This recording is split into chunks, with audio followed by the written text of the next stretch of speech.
Glossophobia, also known as the fear of public speaking.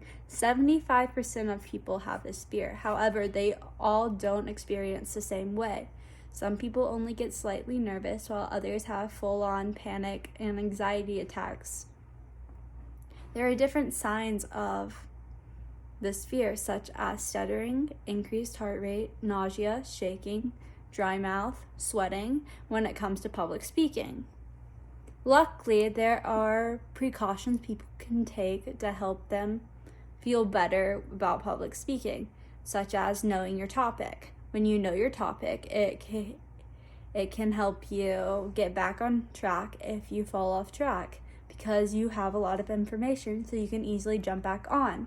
It can also help you answer questions.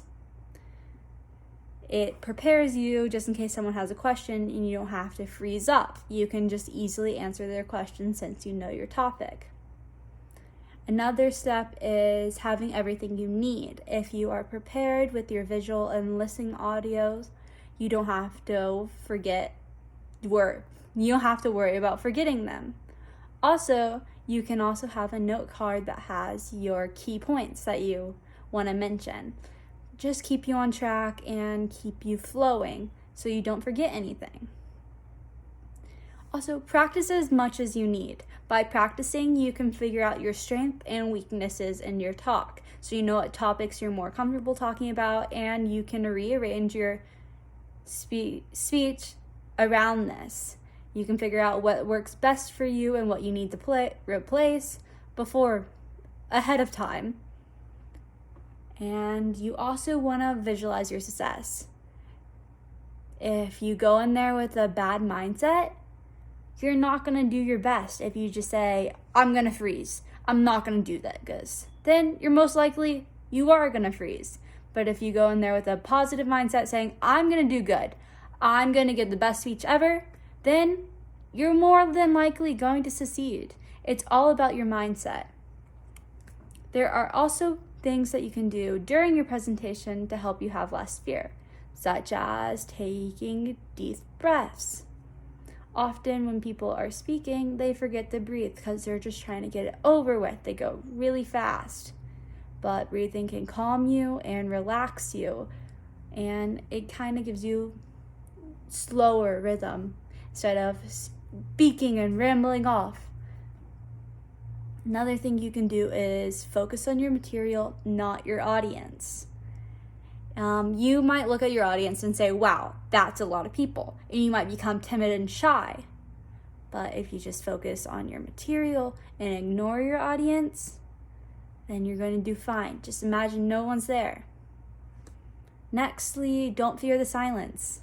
If you stumble upon your words and forget something and it's silent, it's probably not as silent as long as you think. It probably was just a short amount of time.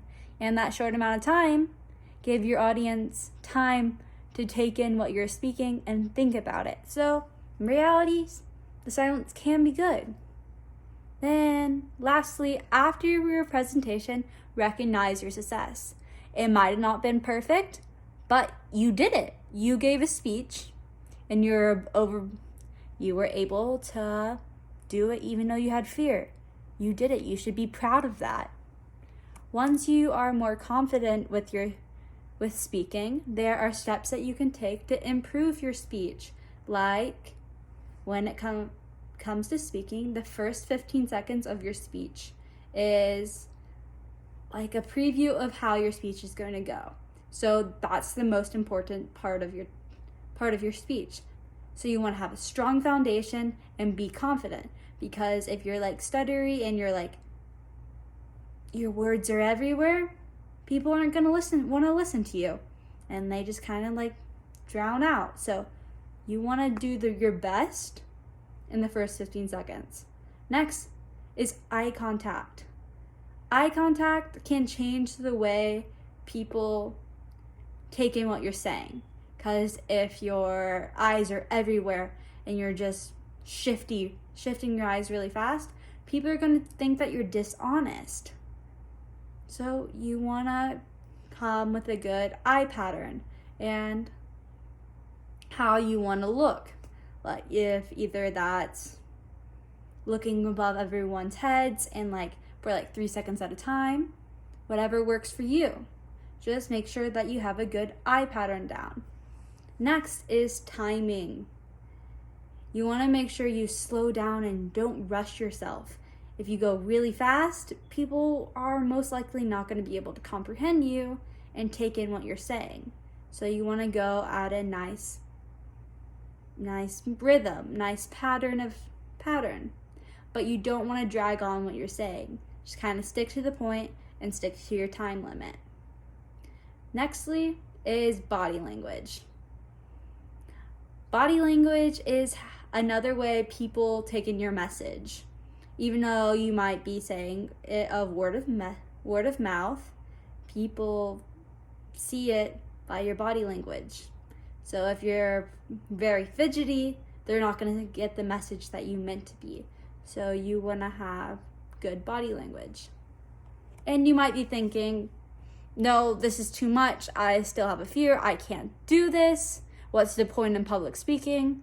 Public speaking has a lot of benefits and it's really important, just such as it gets your point across. It's a way to make yourself heard. It allows you to make a difference with your words. It also brings benefits to school and your workspace. It can boost other aspects of your life, such as making you more confident, and it demonstrates your knowledge and improves your knowledge on certain subjects. So I say give public speaking a try.